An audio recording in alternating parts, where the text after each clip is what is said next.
conference theme is open. I said, well, that's a good idea. That's a fun theme. That's a very hot topic. He knows I like to talk about the future.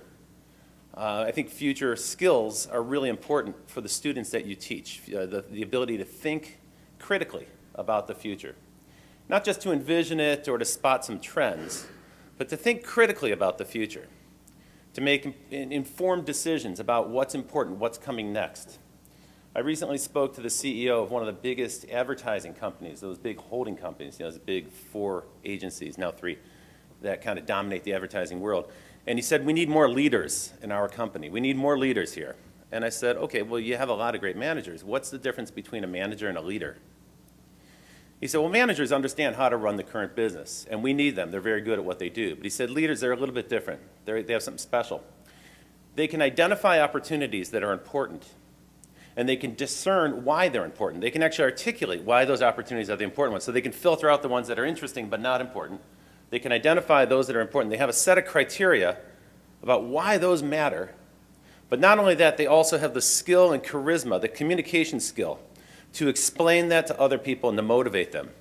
So when I looked through the Keen program this morning and yesterday, what I was excited about is that you're teaching all 3 of those skills.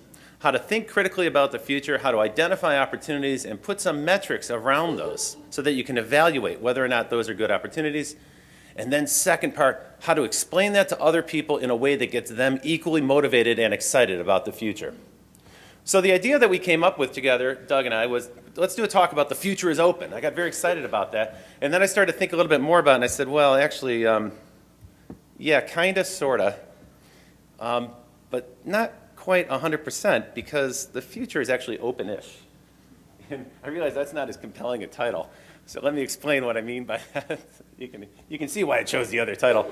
The reality is that it's not a given that the future will be open. That's not set in stone. That's not a certainty. And there are tremendous forces at work, powerful business interests that would frankly prefer not to see such an open future. And I'm going to get into that dynamic right now. I think the paradox at the heart of that statement, the future is open, is that that is not a given. That's not a guarantee. In fact, it's a challenge for you and for the students that you teach, for them to understand all the open tools that are available to them, all the benefits and opportunities that come with an open approach, and how to go about doing that, how to go about using those and implementing them, because it's not a guarantee. Sure, we've heard about it a lot, right? Everybody says, oh, embrace open standards. We hear that phrase quite frequently, I think. It's almost been drummed into our heads over the last 22 years now, the Linux project has been going on. But let me get to the heart of this with 2 quotes. This is really going to be the gist of my talk today. The first one is from Umair Haque. He's one of my favorite economists because he thinks very, very intelligently about the impact of digital media on traditional businesses. He writes for the Harvard Business Review and other places. He has a blog called Bubble Generation. And here's what he had to say. He believes that openness is an economic inevitability.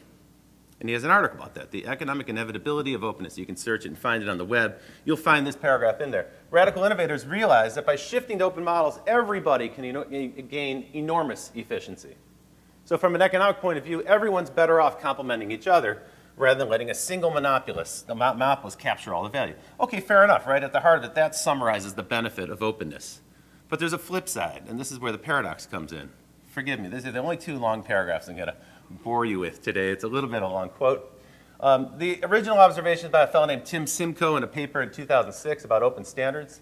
And then he was quoted by Henry Chesborough and William Vanderbeek and a few other editors in a book about open innovation. And they say, in standardization, firms face an inherent conflict between value creation and value capture.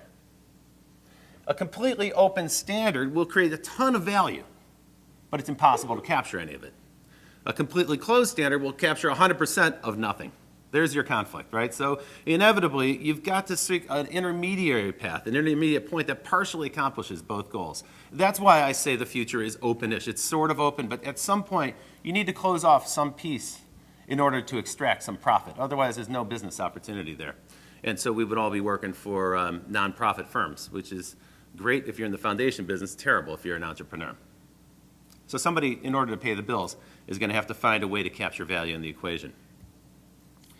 About 50 years ago, Ludwig Mies van der Rohe, the great architect who, if you've been to Chicago, designed many of those great glass and steel skyscrapers there, He said this awesome statement: architecture is the will of an age conceived in spatial terms. Now, he, of course, was referring to his craft, architecture, and in particular was referring to the international style that he designed. That's the sort of clear glass buildings. He felt that was an expression of the will of the age, that kind of transparency and openness. But that term architecture, nowadays we use it as a metaphor. When we think about software and other things that we're going to build or engineer, we think about an architecture behind them. And I just love that idea, is that the architecture we choose is going to be kind of an expression of the will of our age. So which architecture best express the will of our age today? Open or closed?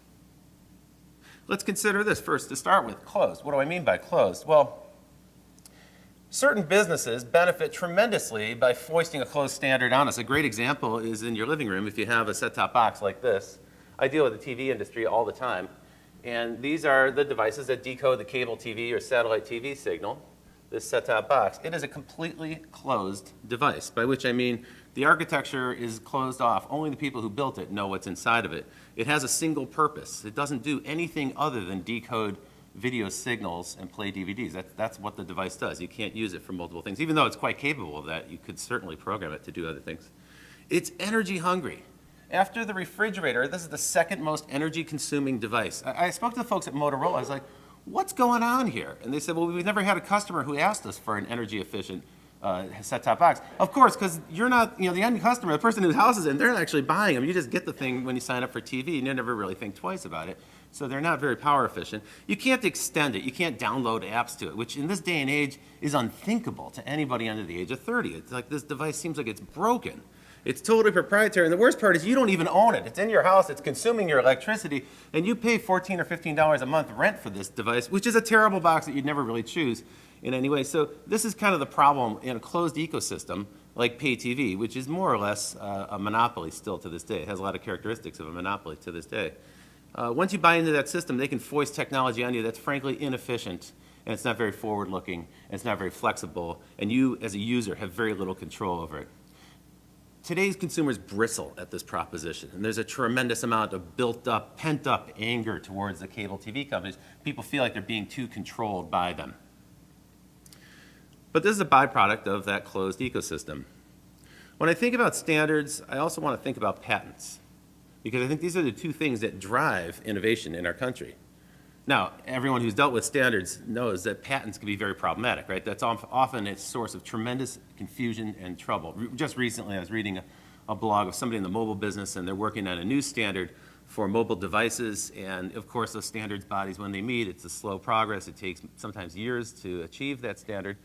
Well, just at the last moment, Apple, who is not a participant in this particular standards body, disclosed a patent that might actually have something to do with the topic that's being discussed, and so that caused the whole patent committee to go back to ground zero, start all over again, start from scratch. And so a lot of time is lost in that process. And so you have this kind of conflict, I think, between patents, intellectual property, and standards, where the intellectual property is shared. One way to look at it is this, that patents are there to ensure inventors get profits, right? It's a government-granted monopoly that allows a person for a period of time to reap the rewards of their inventions. And although the patent system today is under tremendous amounts of criticism, particularly in the software industry, I think we can attribute a great deal of the material progress we've had in the last 200 years to the wisdom that our founders had when they invented that patent system. Because the protection of intellectual property is a tremendous motivator. And you can attribute, frankly, the entire Industrial Revolution to the intellectual property process that was set up in England in the 1600s and 1700s. There are several books on that subject about how the patents are why the Industrial Revolution happened in England instead of, say, for instance, France, where many other inventors tried and failed, couldn't finance their inventions. So patents play an important role. I think they continue to do so, even though they're criticized.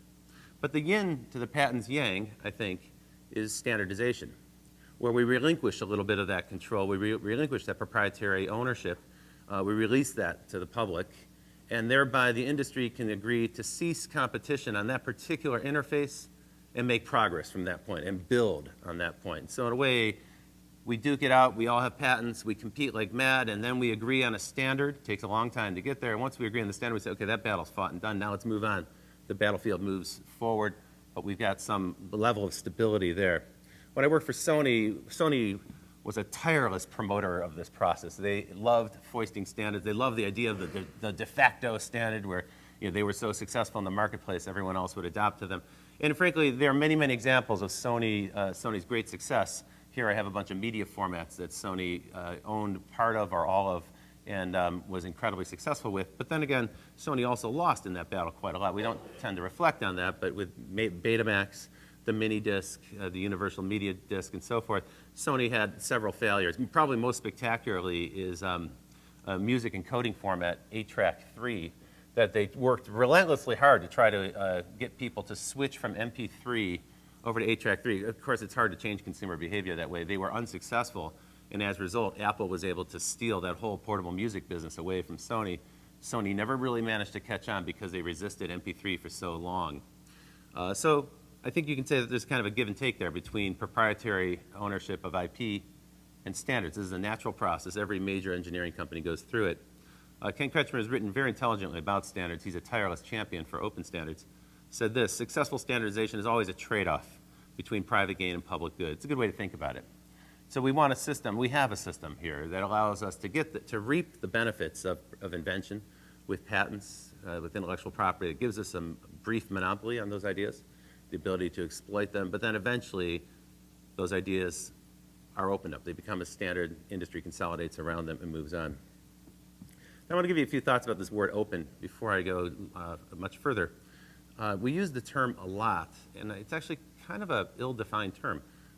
When you read literature on it, when you search the term, you're going to find all kinds of stuff pops up. In the public imagination, the word open has become kind of a metaphor for almost anything. People think open means file sharing and free content, and so, which it emphatically does not mean. There is a free content movement that uses the term open content, but I think they use that term very loosely, metaphorically.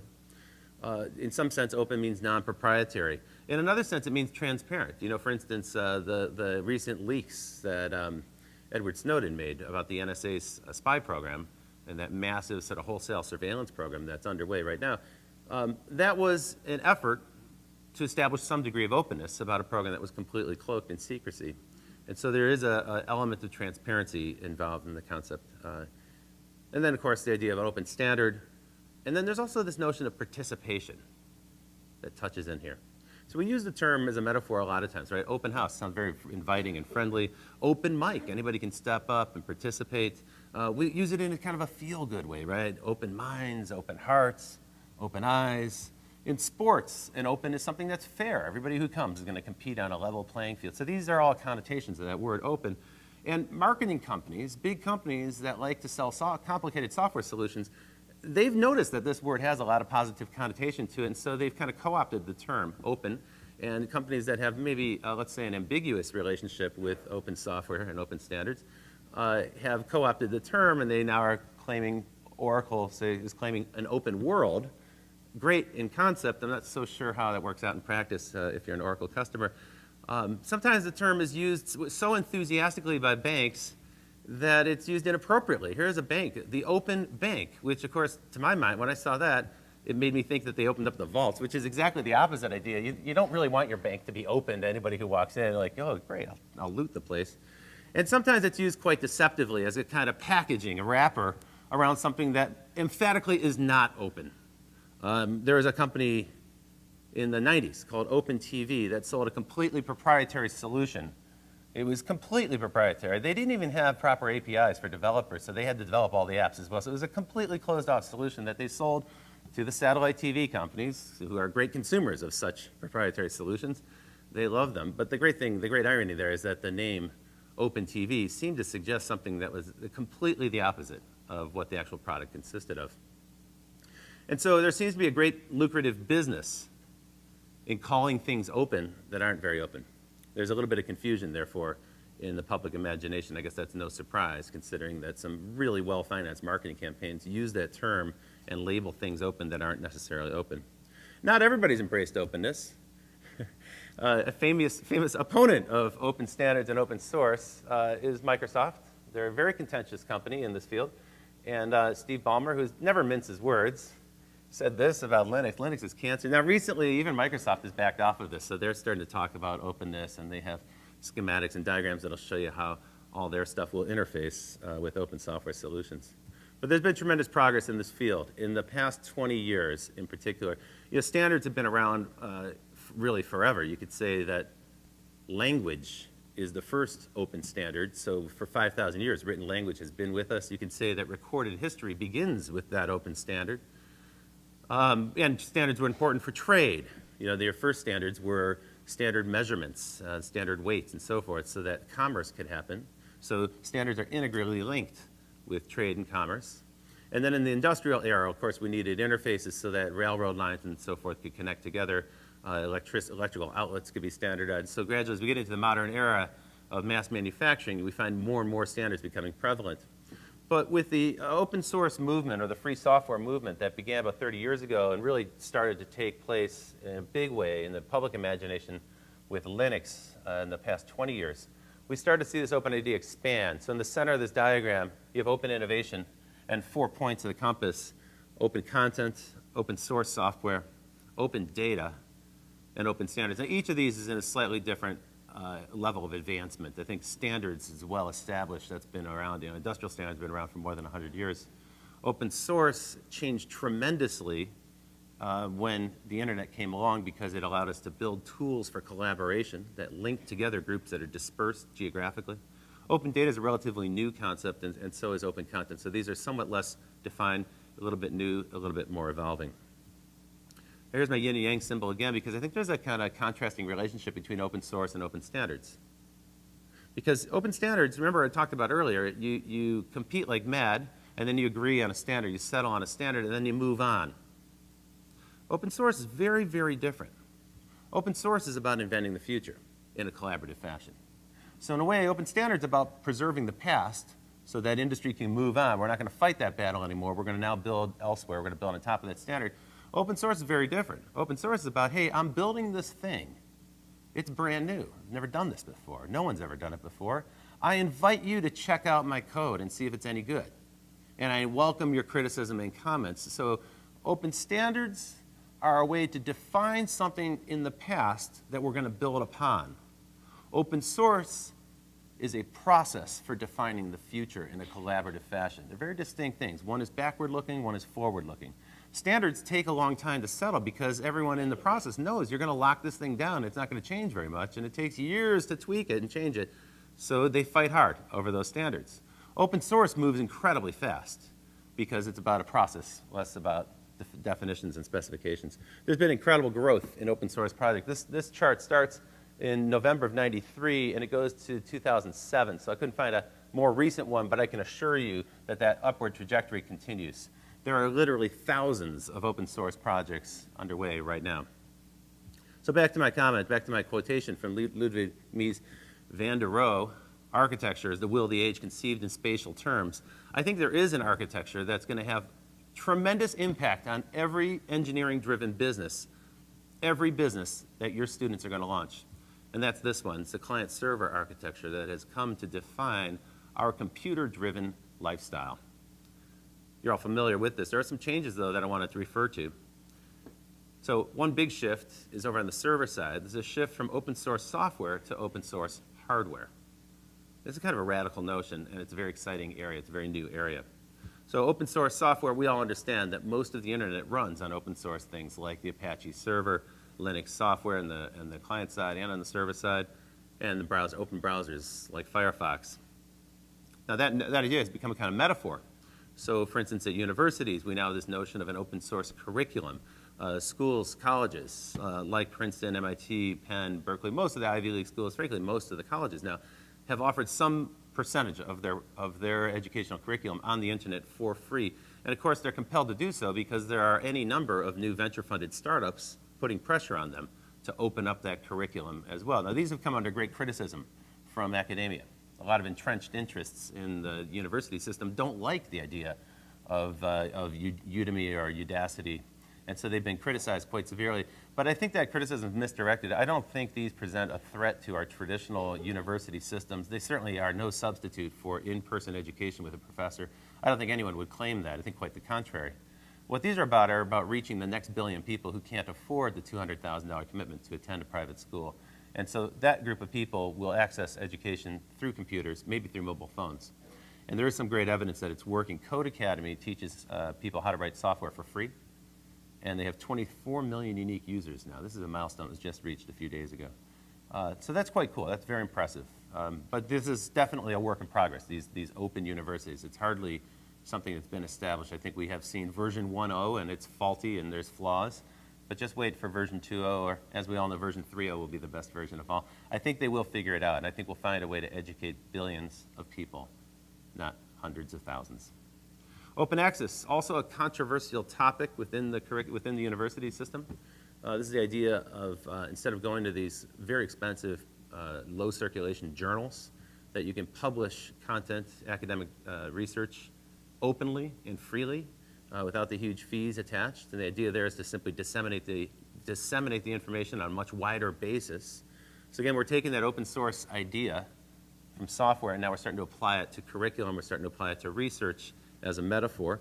Another idea along that same vein, I mentioned open data a moment ago.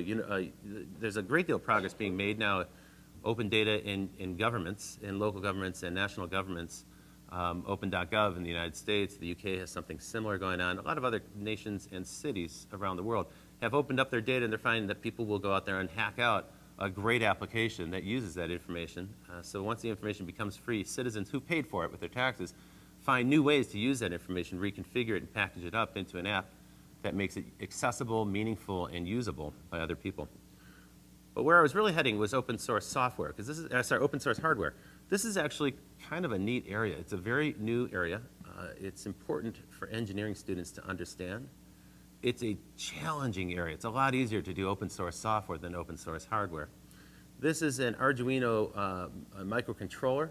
And if you know anyone who's a hobbyist who wants to build a robot or automate some stuff in their home, they're probably using Arduino. This is a totally open way for people to monkey around with the mechanics, automating mechanics in their home.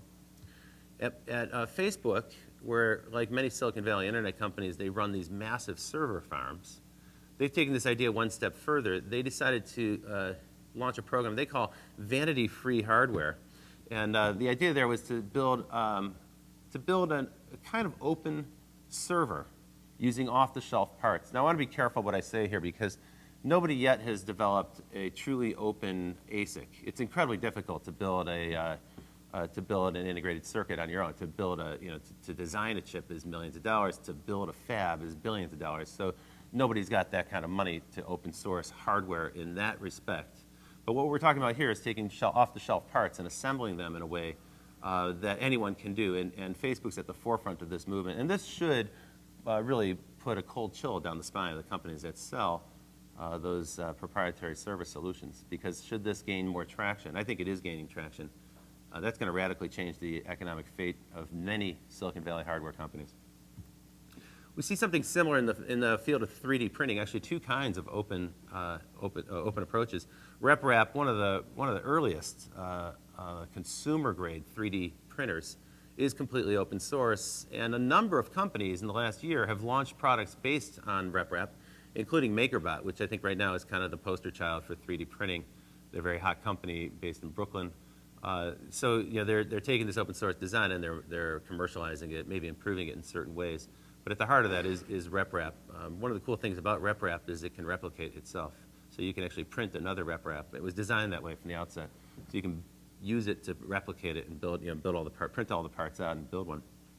The other aspect of open source and 3D printing is open sourcing the 3D models. And this is a place where MakerBot has actually taken the lead. They have the largest repository of open source models for 3D right now, some 25,000 objects. I'm not exactly sure if that number is accurate. It may have gone up since I last checked.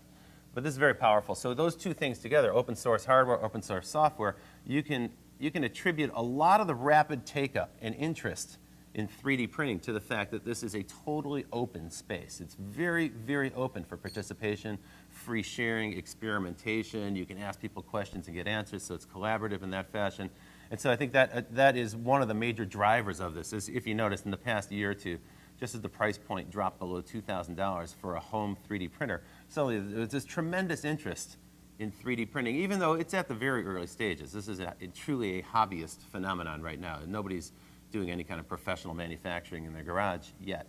But you can sort of see the signs of that. I would liken this to the homebrew computer clubs in the late 1970s that led to the PC in the 1980s and a gigantic industry that then flourished in the mid-80s and late 80s.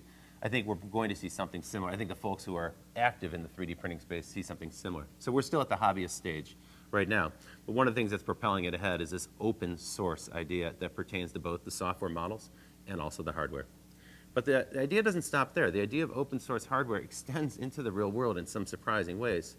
This is a photo of a fellow named Marcin Jabłkowski. He's a Polish immigrant to the United States. He was a physicist, and he also became a farmer. And he has a terrific TED Talk. It's very, very short. If you get an opportunity, I urge you to check this out. It's one of the most inspiring talks because as a farmer, he went bankrupt, which happens. What happens to the farmer is they have to borrow a lot of money to first plant their fields, but then they need a lot of money to buy the big equipment, the threshers and the other machines to harvest. And his machinery broke down. He bought used equipment, it broke down. He didn't have the money to get it repaired. He lost his whole harvest and he went broke. And he sat there and he said, wait, I'm a physicist. I can do something about this. I have within me the skills to solve this problem. So he said, all right, I'm going to first sit down and write, what are all the tools, what are all the mechanical devices that we need to run a farm? I can design them. And so he started out by building a tractor on his own, using off-the-shelf parts that anybody could afford cheaply. He designed motors. He designed every type of device, every type of machinery that you would need on a farm. Today, they have what they call a global village construction kit that you can download. And it has all the specifications necessary, the blueprints, the cost of goods, the bill of goods, so that any village could literally pool their cash together and pool their labor together and come up with a complete set of construction equipment so that they can build buildings, make bricks, have ovens, they can build their own cars, build their own tractors, and so forth. It's actually quite an extraordinary project. I urge you to check it out. That's called Open Source Ecology. And finally, there's actually an open source car. How many people know about Local Motors? Have you heard about it? Raise your hand if you have. So yeah, it's a cool project. Good. So they're starting to get some attention. It's cool. I mean, one of the things I love about it is they didn't build some geeky car. They went out to build like a really bad sports car, right? It's a very expensive thing, but it's an approach to an open source automotive project. I can't really describe whether or not it's successful. I'm not that familiar with it, but I just think it's kind of a neat idea. I wanted to throw that in there. So I guess what I'm describing here is that the idea of open source is spreading out from the internet, from the software domain, and it's starting to filter its way through traditional industry. And it's not just hardware. There's also open source wetware. In the field of synthetic biology, one of the fields I find most amazing about the time that we live in, synthetic biology is the process whereby you can actually compose new DNA on a computer. And then you can synthesize that DNA strand. And then in a lab, they'll remove the DNA from, say, an algae or from a bacteria, and they'll insert that new DNA so that it can replicate, and you can actually test your new life form. And you can get an error report on whether or not your software worked. It's astonishing, but it's actually, this is here today. There's a company called Genome Compiler that will enable you to do this. You can write the software on a browser, on a computer. One of the principal activists in this field, the biohacking field, is a friend of mine named Andrew Hessel, and he said, Rob, I can teach you how to compose new life. I said, isn't that God's job? I thought it was kind of an audacious thing to say. He said, I can teach you how to do it in 30 minutes. And I said, but I don't know anything about biology. I'm not a biologist. He goes, no problem. He goes, we don't need to wear lab gear. There's no beakers or bottles, nothing wet going on here. He said, if you can use a mouse and a browser, you'll be able to compose your own DNA, and then you can actually have the thing synthesized, stuck into an organism, replicate and test it, and you'll get an error report. I just love that concept. Of course, there's a giant open source movement behind this as well. IGEM, the International Genetically Engineered Machine organization, they run a competition for students, high school and college, around the world each year, and this is gaining great traction, where they actually use open source parts, standardized biological parts, and they combine them in novel ways to create new organisms. And literally, their objective is to build biological machines. And they have a repository for parts the same way you would have a repository for open source software. They have a repository for standardized biological parts. Okay, so that's some of the ideas that stem from open source server software are starting to permeate the real world around us. But that's not all. There's more evolution happening in that architecture. See, on the other side, what we have on the client side is think about what's happened with your telephone in the last 10 years and how powerful it's gotten. Moore's Law gives us the ability to continue to miniaturize, keep making things smaller and more efficient with battery life and so on. So we're getting more and more powerful devices. We're continuing to miniaturize the computer. That huge building-sized computer in the 1960s at MIT has been shrunken down to a desktop computer by the 1980s, and then gradually a laptop computer in the 1990s, and then finally your mobile phone today. That process will continue into the future. And along with that, there's continuous evolution happening in the network. So we now are used to having broadband everywhere and Wi-Fi, wireless broadband, mobile broadband, but there's all kinds of new protocols, Bluetooth, Zigbee, ultra-wideband, Z-Wave, and so forth. By the way, big standards battles going on there as well. This is an area of tremendous amount of innovation and progress. There's gigantic wins ahead for the companies that figure this out. That's why so many people are innovating in this space. The reason for this is that all these things together, if you take all these trends together, that brings us to the Internet of Everything, which to me is the most exciting area right now in computer science and engineering. And it's an area where I'm personally making angel investments because I think the potential here is tremendous. If you thought the Internet boom was big, the Internet of Everything, I think, is going to be a colossal, game-changing shift. I'm going to describe that in some detail now.